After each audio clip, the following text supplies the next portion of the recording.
Dompter la matière, c'est le premier pas, réaliser l'idéal, c'est le second. Enjolras, parfait révolutionnaire républicain créé par Victor Hugo dans Les Misérables, rapproche lors d'un grand discours les prouesses scientifiques de l'époque au retour espéré de la République. La matière, pour lui, c'est le feu dompté par la locomotive, mais aussi l'air dompté par le ballon dirigeable, et l'eau domptée par le bateau à vapeur. Dany, lui, a tenté de dompter les éléments, plusieurs fois, jusqu'à enfin réaliser l'idéal. Voici son histoire. Vous écoutez Transfert épisode 197, un témoignage recueilli par Capucine Rouault.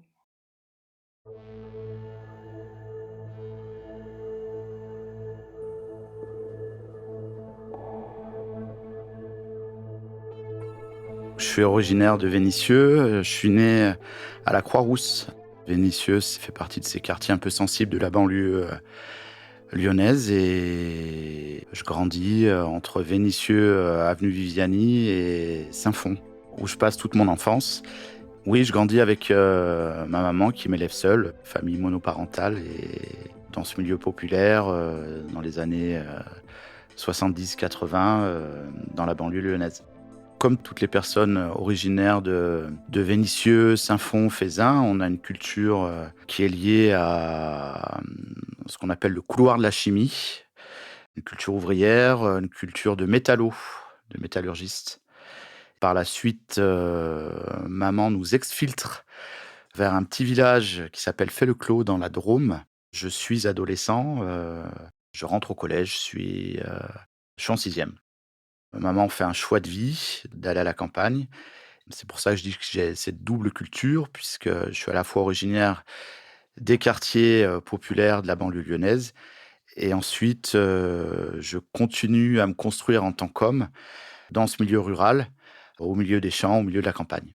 Je suis témoin du parcours de ma maman, et donc effectivement, famille monoparentale, qui se lève tous les matins, qui travaille dur, qui continue à faire les allers-retours sur Lyon pour aller au travail et pour donner un cadre de vie à son fils qui soit plus favorable à son épanouissement. Donc je le vois tout ça, j'en suis témoin et très vite, effectivement, d'une, je me responsabilise. D'une, je comprends que la vie est pas facile parce que je suis témoin de tous les efforts que ma mère fait. Les efforts que ma maman fait m'interpellent et parfois me révoltent. Donc il y a un premier temps où effectivement je suis en révolte, je suis en décalage. Il y a une adolescence intense, je me bagarre, et cetera. Mais en même temps, il y a toujours ce côté de responsabilisation et ce côté de pragmatisme que j'intègre très vite et où je me dis: «Effectivement, Dany, il va falloir que tu te remues pour avancer». Dans cette période d'adolescence, j'ai la chance d'avoir un premier grand amour qui m'élève littéralement, puisque dans cette période de décalage, eh ben, elle me remet le pied à l'étrier. Elle fait taire un petit peu cette rage et cette violence qu'il y a en moi, parce que je découvre l'amour. Je suis un jeune homme et je suis très amoureux, et elle me fait passer plein de bouquins entre les mains. Et effectivement, je me construis autour de ces livres. Je ne sais pas expliquer pourquoi je suis autant attiré par l'eau. C'est un fait, ça a toujours été là, et le lien que j'ai avec l'eau a toujours été là et totalement présent. Et toutes ces heures que je passe auprès de cette rivière sont des heures de sérénité où je me sens bien, où même si c'est des heures de solitude où elles me nourrissent littéralement, et je me suis jamais posé la question de pourquoi j'étais aussi bien au bord de la Galore. La solitude me permet d'y aller parce que j'ai rien d'autre à faire, mais c'est avant tout un besoin. Je vois cette rivière qui parfois est en crue, et quand la rivière est en crue et qu'elle fait 100 mètres de large, qu'elle arrache des arbres, et cetera, eh ben, je suis obligé d'aller voir. Donc je suis obligé d'aller voir parce que c'est la rivière qui m'appelle, c'est le courant, c'est la fureur de l'eau qui m'appelle. Et d'ailleurs, dès que j'ai 3 sous, je m'achète un kayak. Je sais pas faire du kayak, et un jour, je m'élance littéralement en kayak sur cette rivière. Je la dévale sur plusieurs dizaines de kilomètres comme ça, et arrivé en bas, je suis heureux, je me sens vivant, et c'est pas lié forcément à la solitude, c'est vraiment une attirance qui est là. que ça soit lorsque c'est un tout petit cours d'eau en été, en période de sécheresse ou, au printemps et à l'automne au moment des orages. Encore une fois, j'ai ce lien à l'eau, qui m'appelle.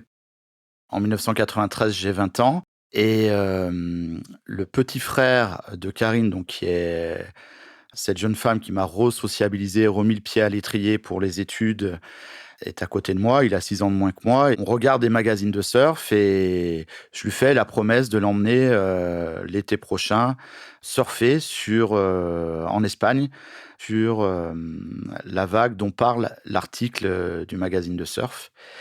Et donc, l'été 93, on prend ma voiture et nous voilà partis, au fin fond de l'Espagne, en Galice.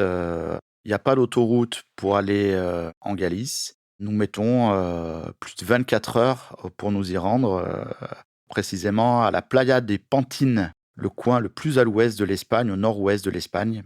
On surfe ou on essaye de surfer, pendant tout l'été là-bas. Là, je me prends une grande claque et je comprends que ce lien à l'eau, il prend toute sa magnificence à cet endroit-là, dans les vagues, dans le rapport à l'océan. C'est effectivement, quelque chose de magnifique parce que j'ai 20 ans, j'ai mes 1ers salaires, donc c'est de l'indépendance, c'est mes premières vraies vacances et encore une fois pour, le petit gars, de la banlieue lyonnaise que je suis, c'est, quelque chose de magnifique de se retrouver à cet endroit-là et j'en profite à fond et j'ai ce pragmatisme qui me permet de savoir que ce que je suis en train de vivre est un instant de bonheur.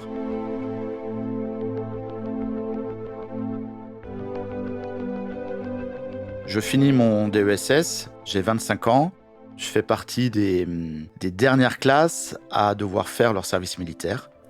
Je fais mon service militaire, je sors de ce service militaire, je cherche, bien sûr un emploi et à chaque fois, je finis dans les, finalistes, des sélections, mais je réussis pas à décrocher le sésame. Donc, 1 mois, 3 mois, 6 mois passent et je m'aperçois, au bout de 6 mois qu'il faut que je réagisse, qu'il faut que je fasse quelque chose de ma vie quand même. Au retour de Galice, avec la claque que j'ai pris pendant ces vacances, bah, le lien avec l'eau et l'océan est encore plus fort et régulièrement, je fais des allers-retours entre Grenoble et la côte méditerranéenne pour, aller surfer. Ce lien est plus qu'important puisque je sais à ce moment-là ce que je veux faire de ma vie. Je sais que ma vie sera liée à cet élément, donc j'ai un peu plus de 20 ans. Je rêve de m'installer dans les Landes ou au Pays basque et j'essaye d'ailleurs de tout mettre en œuvre pour réaliser ce rêve. Quand je reviens de l'armée, les démarches pour trouver un emploi, eh ben, effectivement, sont liées à ce rêve. C'est-à-dire que je ne postule à des offres d'emploi qui sont liées effectivement à l'océan ou qui sont à proximité de l'océan ou de la mer. J'ai l'opportunité un soir de me retrouver à un apéritif, où il y a tout un tas de personnes, de cousins, de proches de la famille. Bah, j'ai la chance de rencontrer, un monsieur qui habite le village d'à côté. En discutant avec lui, il me fait la proposition d'aller travailler comme financier à Paris et donc je l'écoute me parler, je lui demande ce qu'il fait et là, il me dit qu'il est PDG d'une grosse, société de travaux sous-marins. L'apéritif aidant et ben, il me raconte son parcours, il me dit qu'il a été scaphandrier. Je découvre un monde, en fait, lorsqu'il me raconte son histoire de scaphandrier, qu'il a parcouru, toutes les mers du monde, qu'il a vu plein de pays et que lui s'est construit autour de ce métier et qu'il a gravi tous les échelons jusqu'à devenir littéralement le numéro un de cette, très grosse société. Quand il me propose ce poste de financier, je refuse de travailler à Paris parce que je suis loin de l'eau, je suis loin de la mer, je suis loin de l'océan. Je lui dis gentiment que non, j'accepte pas son poste de financier à Paris, mais je lui demande encore plein de détails sur son métier de scaphandrier parce que littéralement, ça me fait rêver parce qu'à un moment donné, je découvre une profession qui pourrait lier mon amour pour l'océan et la mer et me donner un métier tout simplement. Donc je lui demande plein de détails, je le bombarde de questions, à ce sujet. À la fin de la conversation, je me rends compte qu'il y a quelque chose, que effectivement, du fait de cet apéritif, j'ai peut-être trouvé ma voie. Alors ça semble un petit peu, ridicule dit comme ça, Mais à la fin de la conversation, oui, j'ai plein de rêves qui naissent dans mon esprit et je me dis: «Oui, c'est ça que je veux faire». Suite à cet entretien, bah, bien sûr, je me renseigne, je creuse le sujet, et à un moment donné, je me lance. Je vais voir mon banquier, je lui emprunte 110 000 francs de l'époque pour passer l'ensemble du cursus, de scaphandrier, à l'INPP. L'INPP qui est l'Institut national de plongée professionnelle à Marseille. Je m'inscris donc là-bas et au bout de 3 4 mois, je ressors comme, scaphandrier, donc je peux travailler à titre professionnel dans les travaux publics ou dans l'industrie, offshore. Je sors donc de l'INPP, j'ai 27 ans, cette période de formation est formidable. Je vis pleinement mon rêve. Même en formation, j'embarque sur des bateaux, je vais en mer. Ça y est, je tisse un lien quotidien avec mon rêve en plongeant tous les jours. Je trouve un emploi au port autonome de Marseille. Effectivement, là, je suis face à la réalité du métier. C'est un métier qui est dur, je plonge en hiver donc j'ai froid. Le métier est mal rémunéré en France, mais bien sûr, je m'accroche tout simplement parce que je suis porté par ce que je vis et je suis porté par mon rêve. Je suis là où je voulais être à ce moment-là. J'ai encore beaucoup de chance puisque la personne que j'avais rencontrée à cet apéritif me rappelle et me dit qu'il est surpris, que je l'ai pas appelé, que je l'ai pas prévenu de ma démarche et qu'avec le cursus que j'ai, je peux, être amené à avoir un parcours de scaphandrier, «accéléré» entre guillemets et il me propose de partir, en mission en Afrique.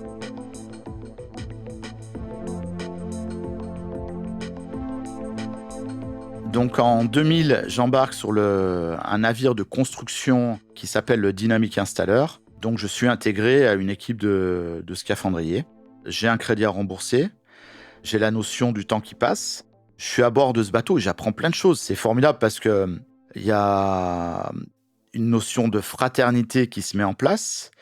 Et là, je me rends compte qu'avec ces jours d'embarquement que je suis en train de faire, je suis en train de me construire une carrière et je suis en train de me construire une vie. Si je m'accroche, si je suis tenace, eh ben, les choses vont s'accélérer pour moi. C'est ce que je fais pendant toute cette période puisque sur ce type de bateau, on a un rythme de rotation, 6 semaines embarquées et 6 semaines à la maison.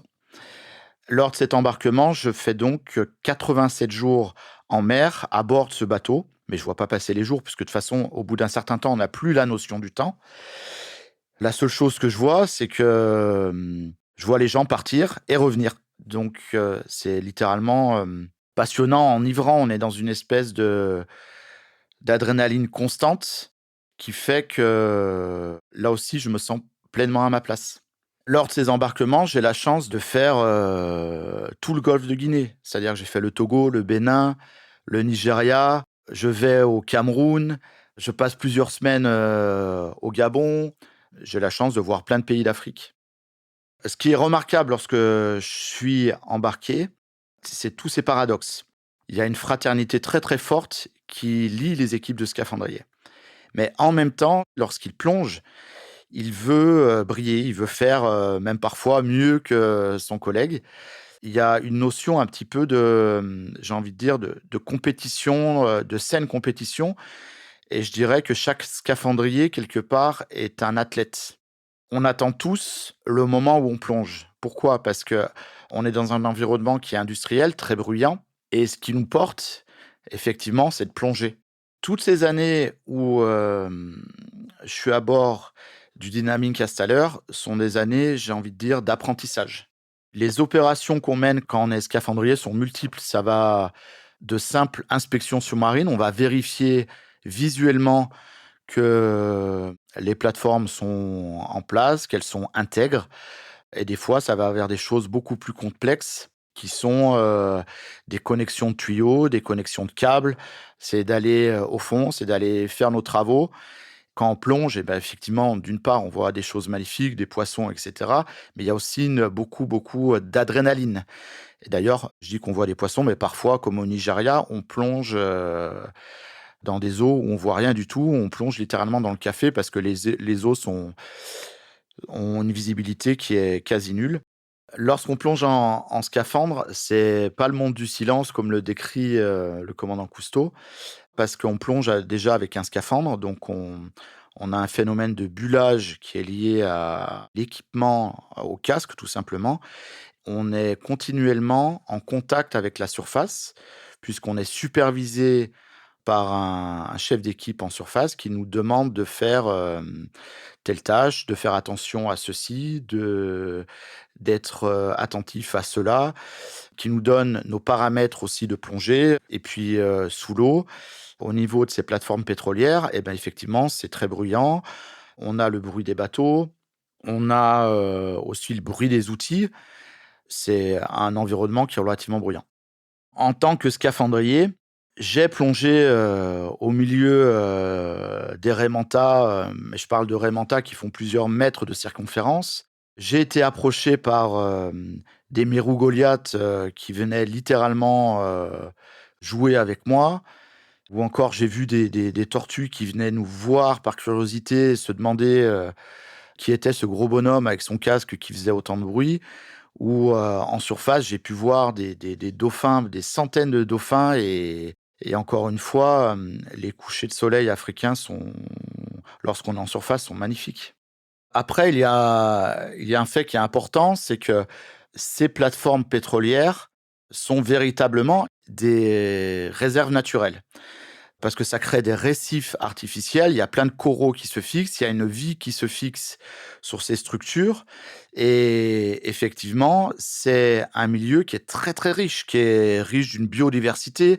On a des poissons qui sont d'une taille, exceptionnelle. Je parle de barracuda, de mérous et cetera.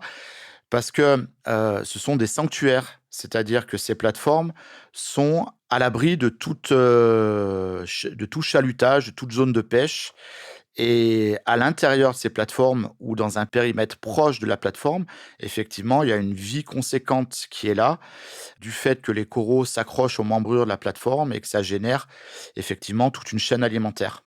Pendant toute cette période, au final, comme je suis beaucoup en mer, je parle de 180, 200 ou voire 250, 300 jours par an en mer sur, les périodes où j'ai le plus travaillé.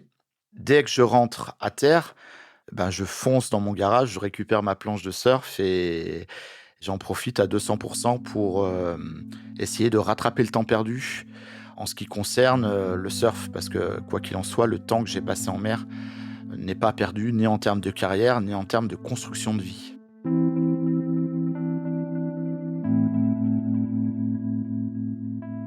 En 2004, je fais face à plusieurs drames. J'ai des collègues qui, effectivement, sont emportés par le métier.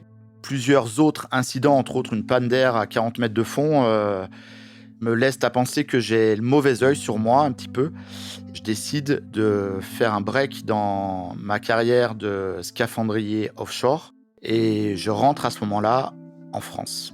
Je suis abîmé parce que j'ai vécu ces choses-là, puis fragilisé et comme la vie est bien faite, je rencontre en fait, Christelle que je connaissais déjà puisque, je la connaissais, du lycée. Je la croise et effectivement, je l'invite à déjeuner, à manger une salade. J'ai 31 ans et notre relation, commence et devient sérieuse, oui. Pendant ce break de mon activité offshore, je travaille, en France sur, divers chantiers, sur le Rhin, dans le Rhône, dans des stations d'épuration aussi, ça m'est arrivé de plonger. Fin 2004, je plonge sur le lac d'Annecy. Il fait froid, on est le 23 décembre, il me semble. Les premières plongées, se passent mal. Je décide donc d'à mon tour de plonger pour essayer de finaliser ce chantier. Donc je mets le casque, je saute à l'eau, je plonge et là j'ai une oreille qui passe pas, donc je remonte. En fait, quand on dit qu'on a une oreille qui passe pas, c'est, que la vasalva se fait mal. On a l'équilibre entre l'oreille interne et la pression ambiante de l'eau qui se fait pas, donc ça crée une douleur, ça crée une surpression sur l'oreille. Donc je commence à descendre une fois, j'ai des douleurs, je remonte. Une 2e fois, j'essaye de replonger et ça passe toujours pas et la 3e fois, je force et là, je me déchire l'oreille. La douleur est telle que je perds à moitié conscience. Je suis chargé de tous les équipements sur moi parce que j'avais décidé de finaliser cette plongée. Je commence à sonder à ce moment-là et à un moment donné, je suis dans cet inconscient ou cette semi-conscience-là. Je réalise que, si je me récupère pas rapidement, l'incident va tourner au drame.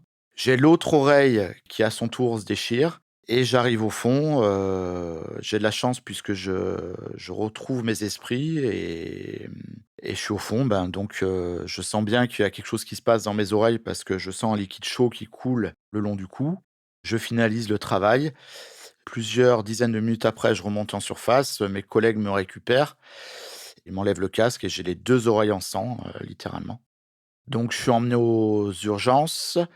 J'ai fait ce qu'on appelle, un barotraumatisme, et avec des grosses hémorragies tympaniques. J'ai les oreilles qui ont littéralement, les chairs des oreilles qui ont été déchirées, entre autres le tympan. Suite à cet accident, je suis arrêté pendant plusieurs semaines, je plonge plus. J'ai l'impression que le mauvais œil, ce sentiment de malchance que j'avais en Afrique, qui m'avait fait arrêter, mes missions en Afrique, m'a suivi jusqu'en France et que ce mauvais œil est toujours là.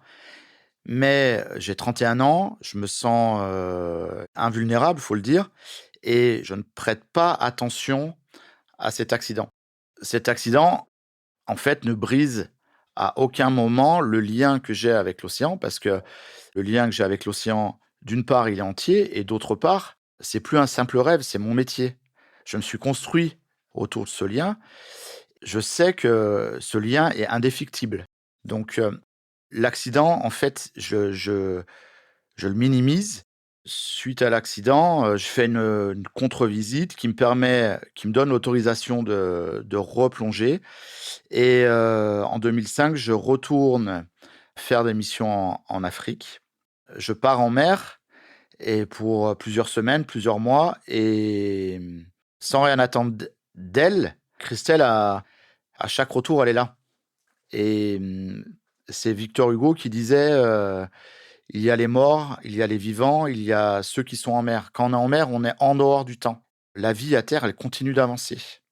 Les gens continuent à vivre des choses, quotidiennes ou plus ou moins intenses, et nous, on n'est plus que des pointillés, on n'est plus que des parenthèses dans leur vie et donc quand on rentre à notre tour à terre, on est complètement en décalage parce qu'on a du temps libre, parce que, effectivement, on a de l'argent aussi et donc ce décalage-là, il est dur à appréhender, il est dur à vivre parfois et là, moi, après toutes ces années, j'ai quelqu'un qui m'attend et qui vient me chercher à chaque retour à l'aéroport. Encore une fois, opportunité, mais j'ai aussi conscience qu'il y a quelque chose qui est en train de se passer, c'est-à-dire que, je commence à prendre un petit peu des responsabilités. Je passe des certifications, à côté qui me permettent, un petit peu de sortir de l'eau et de devenir, chef d'équipe et j'enchaîne plusieurs gros chantiers. Je me retrouve, en 2008 à être salarié d'un grand groupe pour faire de l'ingénierie à terre et je suis envoyé au Congo et donc là, je réalise aussi, un autre rêve, c'est-à-dire que de 2000 à 2008, mon métier de scaphandrier, m'apportait mais avec toutes les contradictions qu'il avait, c'est-à-dire que je vivais mon rêve tout en étant éloigné et là, 2008, donc je me retrouve à travailler dans les bureaux. Donc en tant que chargé d'ingénierie, je gère tous les travaux sous-marins, et je prépare les travaux sous-marins de cette société et donc je suis logé au bord de la mer, avec une petite maisonnette, en bord de plage.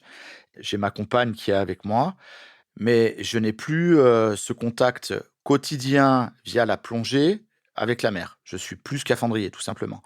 Par contre, ce contact-là, je l'entretiens parce que tous les matins, je vais surfer et quand je vais pas surfer, le week-end, je vais à la pêche.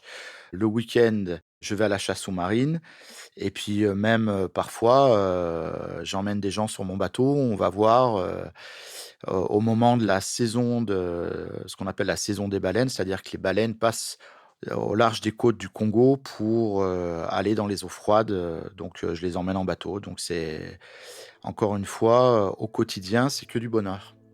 Donc j'ai un équilibre vie professionnelle et vie personnelle qui est, parfait. Je décide à ce moment-là de fonder une famille avec Christelle.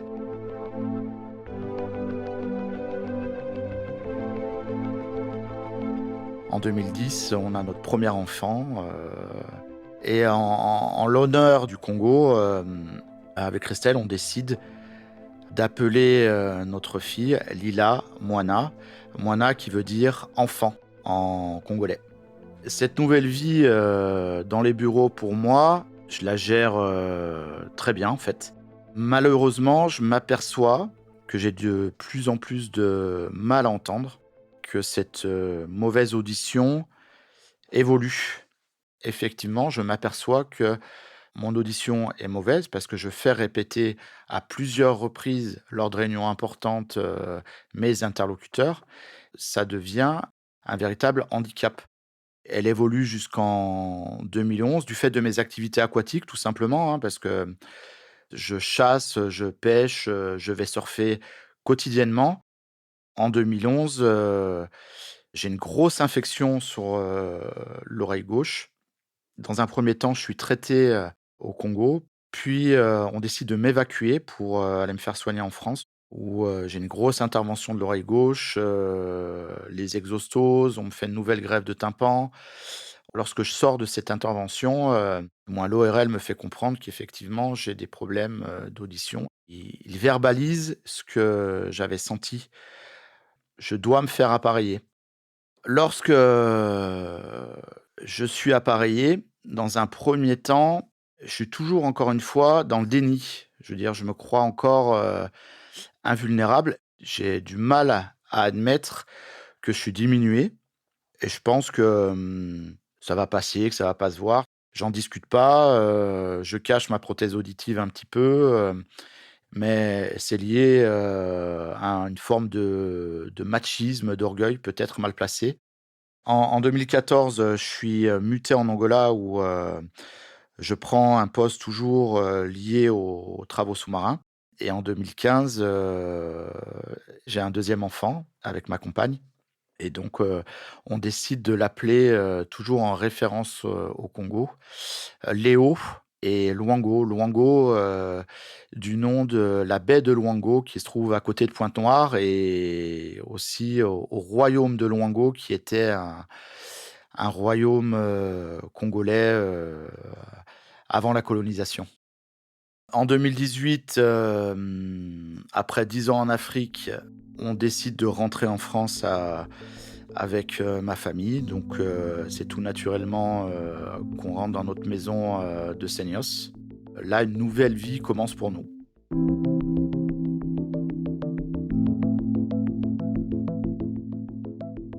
Lorsque je rentre, d'Afrique, je vais faire, ma visite médicale à la médecine du travail. Là, on me fait, clairement comprendre que, ma mauvaise audition n'est pas seulement, une simple diminution, je dirais, mais qu'on est dans le cadre, d'un véritable handicap. Et là, je l'entérine, j'acte. C'est-à-dire qu'effectivement, je décide d'officialiser la chose, via, une demande de reconnaissance de travailleurs handicapés. Le retour, en France, là aussi, que ça soit pour moi ou pour ma famille, on le considère comme une opportunité et comme quelque chose de fabuleux et là, on rentre chez nous, à Seignos. Je sais que mon activité professionnelle va être moins intense parce que moins opérationnelle que lorsque j'étais en Afrique. Donc je décide d'en profiter pleinement et comme d'habitude, le lien avec l'océan est quotidien. Il est différent parce qu'il est plus froid. Tous les matins ou tous les soirs, je vais faire mon petit coup de surf et Si je peux pas surfer parce que j'ai pas le temps ou parce que les conditions sont mauvaises, au moins je vais voir la mer, je vais voir l'océan. Ce lien quotidien avec l'océan est nécessaire, à mon équilibre, est nécessaire à ma vie. Je me suis construit autour. Le lien est entier. J'ai toujours été attiré par le surf engagé. En fait, il y a différentes terminologies et on pourrait dire le surf extrême. Sauf que j'aime pas la terminologie du surf extrême parce que derrière cette notion d'extrême, il y a une notion de prise de risque. Donc je préfère le surf engagé parce que c'est le surf engagé, effectivement, la terminologie parle d'elle-même, qui demande de l'engagement. Engagement en termes de, pas de courage, mais il faut y aller, quoi. J'ai envie de dire engagement parce que faut s'entraîner pour. Il y a le surf de gros et le surf extrême. Oui, je vais dans des grosses vagues, mais de toutes parts, je cherche à minimiser les risques en m'entraînant, beaucoup et plus que les autres, en essayant d'avoir une bonne condition physique, en essayant de maîtriser les risques techniques. Et là, on revient sur mon profil de scaphandrier. C'est-à-dire que effectivement, aujourd'hui, on a des gilets qui permettent, de minimiser les risques de noyade, c'est des gilets à percussion.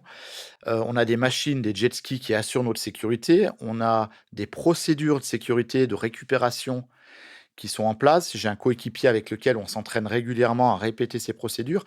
Après, en 2018, ça a pris une autre dimension. Encore une fois, j'ai cette chance sur mon parcours de vie de à chaque moment clé, de rencontrer les bonnes personnes et là, on m'a présenté, des surfeurs de grosses vagues, à Osgore et qui m'ont pris sous leurs ailes, qui m'ont initié, qui m'ont entouré et qui après, 1 ou 2 essais ont décidé de m'intégrer à leur «team» entre guillemets, à leur équipe. C'est comme ça que je me suis retrouvé à faire du surf tracté dans des vagues, de 3, 4, 5 mètres et plus, et là, c'est quelque chose de nouveau, c'est un nouveau challenge et pareil, ça me porte. J'ai la quarantaine passée et je me retrouve à m'entraîner. J'ai 3 entraînements par semaine de natation d'apnée, j'ai, 1 séance de yoga, j'ai, plusieurs séances de cardio. Littéralement l'entraînement d'un athlète de haut niveau, je parle en moyenne d'1 heure et demie, minimum d'entraînement par jour, sans compter l'activité surf ou les activités annexes. Ça structure aussi, la vie de ma famille, je les enquiquine un petit peu avec ça.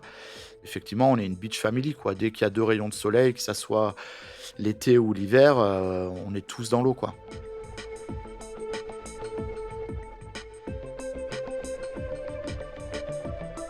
Je m'implique dans cette démarche, de surfer, des grosses vagues. Je m'aperçois que, mes années en mer, physiquement, en dehors même de mon audition, ont un impact. J'ai moins de mobilité. Au niveau des épaules, même si, j'ai du coffre, effectivement, je peux pas toucher mes 2 mains derrière le dos. Donc, je m'aperçois qu'il faut que je travaille tout ça, qu'il faut que je retrouve de la souplesse. Il faut que je me réathlétise. Dans mes années où j'étais scaphandrier, j'ai adoré ces esprits d'équipe, cette fraternité.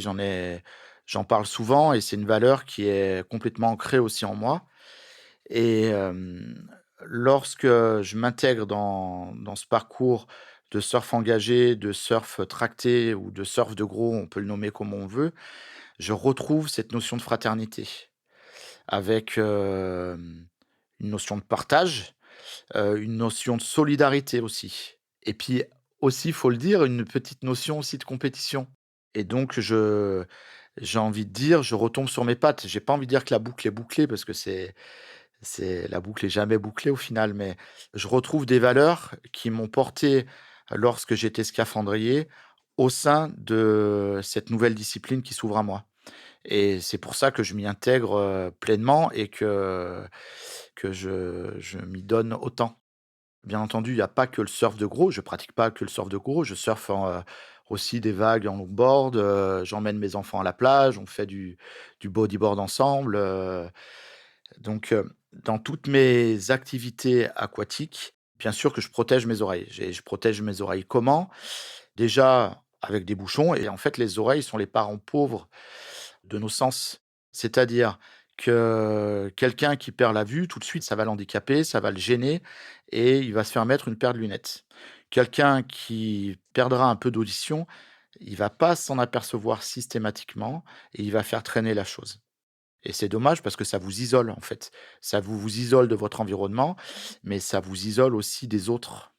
J'ai l'impression que je suis parti d'un petit ruisseau qui se jette dans une rivière, d'une rivière qui se jette dans un fleuve qui se jette à la mer et la mer qui se déverse dans l'océan. Je résumerais mon parcours un petit peu, comme cela et j'aime surfer bien sûr, mais, s'il y avait pas de surf, si j'avais plus de planche de surf, j'irais quand même à l'eau. J'irais quand même, voir l'océan. J'irais quand même, nager dans l'océan et s'il y a pas moyen de chasser ou de pêcher, ben, tout simplement, j'irais, me faire remuer par les vagues et ce qui est important, c'est que l'océan, à 25 ans, j'ai fait le pari, d'emprunter 110 000 francs pour lier ma vie à l'océan et aujourd'hui, il me l'a rendu, je dirais 1 million de fois parce que non seulement il m'a donné un métier que j'ai adoré faire, il m'a donné des amis, pour la vie.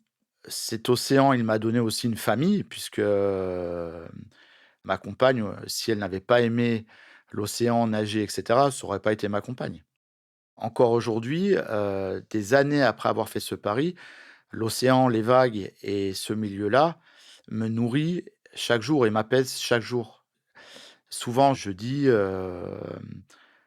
quand je vais à l'eau, je vais me laver. C'est ça, je reprends une expression africaine, congolaise. C'est-à-dire que quand on va, dans l'eau, dans l'océan, on va pas forcément faire une activité.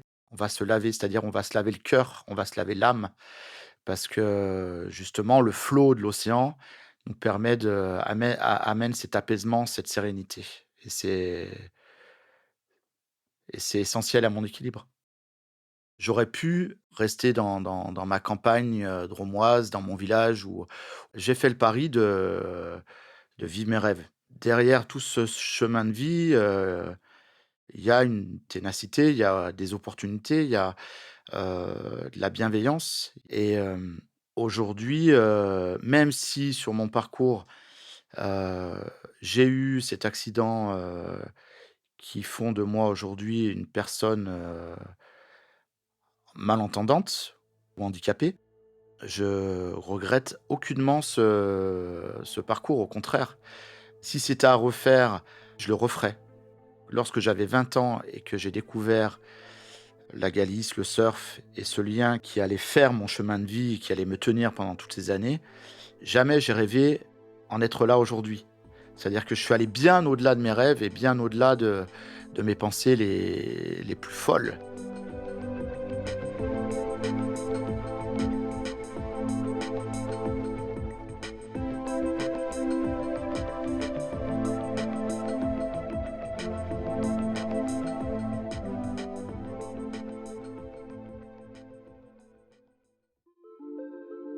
Vous venez d'écouter Transfert épisode 197, un témoignage recueilli par Capucine Rouault. Il a été produit et réalisé par Slate.fr sous la direction de Christophe Caron et Benjamin Septem-Ours. Production éditoriale, Sarah Koskiewicz. Prise de son, montage et réalisation, Victor Benamou. Musique, Thomas Loupias. Retrouvez tous les épisodes de Transfert sur Slate.fr ou sur votre application de podcast préférée. Pour proposer une histoire, vous pouvez nous envoyer un mail à l'adresse transfert@slate.fr.